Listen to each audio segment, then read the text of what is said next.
បងប្អូនទាំងអស់គ្នាបងប្អូនឃើញនៅក្នុងមុខខ្ញុំនេះគឺជាគោដែលមានតម្លៃ$25,000បងប្អូនពិតជាមិនធម្មតាមែនឥឡូវបងប្អូនដើម្បីបញ្ជាក់ឲ្យកាន់តែច្បាស់មានតែឲ្យបងប្រុសគាត់ជួយបញ្យល់បន្ថែមជំរាបសួរបងបាទជំរាបសួរបាទអរគុណបងជួយជំរាបបងប្អូនយើងតិចថាហេតុអីបានគោនឹងមានតម្លៃរហូតដល់$25,000បងបាទបើពាក់ព័ន្ធនឹងគោនេះមួយ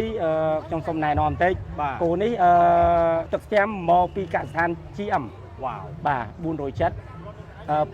ឈ្មោះនៅប្រចាំកសិដ្ឋានពនាងព្រិលសនៅខាងណាបងនៅខ្មែរនៅស្រុកគេនៅកម្ពុជាយើងបច្ចុប្បន្ននៅកសិដ្ឋាន I7 នៅតំបន់អភិវឌ្ឍប្រមូល7NG ឃុំវិហារសួរស្រុកសាច់កដា ម្ចាស់កសិដ្ឋានស្ថាបនិក I7 ដ៏ចាស់ភាសាគឺលោកអញ្ញាស្រីយន្ទូហើយនេះអានេះកូនស្រីរបស់គាត់អូយស្អាតម្ចាស់កសិដ្ឋានបាទប្រហែលឆ្នាំហើយបងកូននេះបាទគោនេះបច្ចុប្បន្នមានវ័យ4ឆ្នាំចិត្ត5ឆ្នាំហើយបាទអាយុមិនជានេះមិនច្រើនមែនទេបាទតែបងប្អូនមើលនេះរូបរាងរបស់វាស្អាតមែនតើណាមួយអូយបាទនេះលេខស៊ីមួយគ្រឿងណាលេខស៊ីមួយគ្រឿងមិននឹងស្មើទេណាបងប្អូននេះវ៉ាវដើមដំបងនៃពូជរបស់វាយើងយកមកពីណាដើមដំបងនៃពូជនេះគឺមកពីសហរដ្ឋអាមេរិកពូជប្រាម៉ាន់ដើមឡើយប្រាម៉ាន់គឺនាំពីប្រទេសឥណ្ឌាទៅអភិវឌ្ឍពូជនៅសហរដ្ឋអាមេរិកបាទដល់ហើយចឹងទៅដោយឃើញសក្តានុពលភាពធន់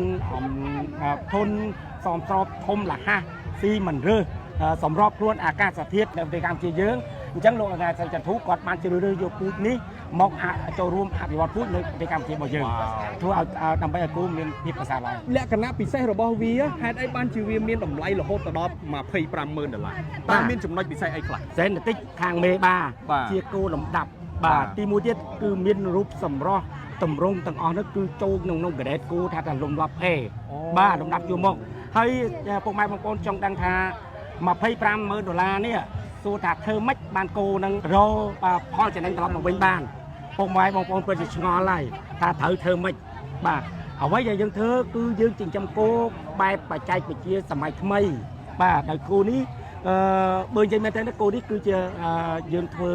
IVS យើងយកពងបោះមេគោហ្នឹងបោះពនាងព្រើសហ្នឹងបាទប្រកាសជាមួយទឹកស្ចាំបាមួយណានោះដែលយើងកំណត់គោលដៅថាត្រូវប្រកាសជាមួយបាមួយហ្នឹងអញ្ចឹងគេហៅថាធ្វើលក្ខណៈបែបក្លូនអញ្ចឹងយកទៅឲ្យផ្ញើពោះឲ្យមេផ្សេងពោះបានរាប់រយក្បាលមេគោមួយក្បាលនេះយើងចិញ្ចឹមវាទុកបន្តពោះបន្តទៀតជាមេ ET គោមួយហ្នឹងតែប្រកាសជាមួយបាផ្សេងហើយឲ្យមេផ្សេងអ្នកពោះនៅពេលដែលយើងយកវាទៅធ្វើជាមេបាហើយបន្ទាប់មកយើងក្លូនកូនបានហើយយើងយកទៅខាងណាយើងយកទៅលក់ចែកជូនទៅខាងណាចាយនៅក្នុងស្រុករបស់យើងដែលគាត់ចង់បានមេបាពូជដែលគោលំដាប់បែបនេះពីដើមឡើយវាមាននៅសហរដ្ឋអាមេរិកប៉ុន្តែបច្ចុប្បន្នយើងបាននាំពូជទាំងទឹកស្ពាំពូជនេះមកដល់កម្ពុជាដែលធ្វើបាននៅ